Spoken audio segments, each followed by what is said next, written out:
Praise the Lord. யார் நம்மளுடைய இயேசு கிறிஸ்து. அவர் சாபங்களை அழித்து போடுகிறவர் என்று கொலோசியர் 3:13 பார்க்கிறோம்.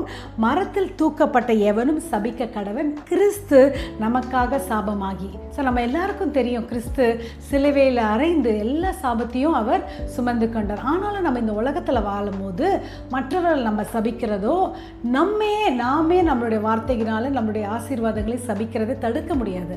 உடனே நம்ம எல்லாம் பயந்துட்டு, ஐயோ என்னுடைய ஆசீர்வாதம் வராமல் போயிடும், ஏனென்றால் என் மேலே ஒரு சாபம் போட்டுட்டாங்க. அது வேத வசனத்தில் அப்படி எழுதவில்லை.